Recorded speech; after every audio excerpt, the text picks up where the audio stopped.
Cha mà prăng này miên ca chanh mobile 4-5 đai cho khnia à lời dương đâu mà lên free fire với mà đâu nằm bấy cắt stress nè ngó khnia mình đang cho gameplay nè ngó khnia nhâm chong ai nè ngó khnia mơ khao nè chiaประเภท khao slap á về tới khao nó cứ cầm ro maintain สำคัญ à lời nó nhung lư là hiền tha even nó cái chanh màu mỏng bay dục năng á nè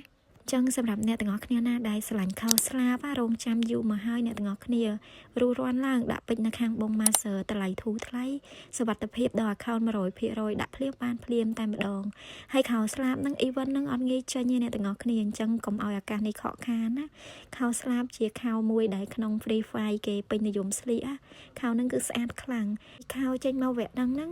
ចេញមកទាំងខោស្រីចេញមកទាំងខោប្រុសអញ្ចឹងអ្នកទាំងអស់គ្នាកុំភ្លេចដាក់យកម្នាក់មួយទៅ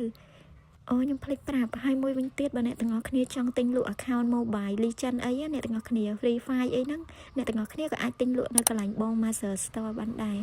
អ្នកទាំងអស់គ្នារហូតមកដល់ឥឡូវហ្នឹងអ្នកទាំងអស់គ្នាបានដាក់យកប៊ូយ៉ាផាខែថ្មីហ្នឹងនៅខែថ្មីហ្នឹងក៏អាវស្រីស្អាតណាអ្នកទាំងអស់គ្នាបើអត់បានដាក់ទេចូលទៅដាក់ពេជ្រយកភ្លាមទៅព្រោះអីevent កៅអៅស្រីហ្នឹងវាមិនងាយទេព្រោះ Free Fire ភាគច្រើនផលិតតែកៅអៅប្រុសមកអញ្ចឹងណាកាត់ម្ដងហ្គេមយើងវិញនិយាយថាប្រភេទហ្គេមបាញ់គ្នាវាយគ្នាហ្នឹងនិយាយទៅខ្ញុំអត់ជំនាញហ្មងនិយាយទៅប្រមារៀនលេងហ្មងអ្នកទាំងអស់គ្នា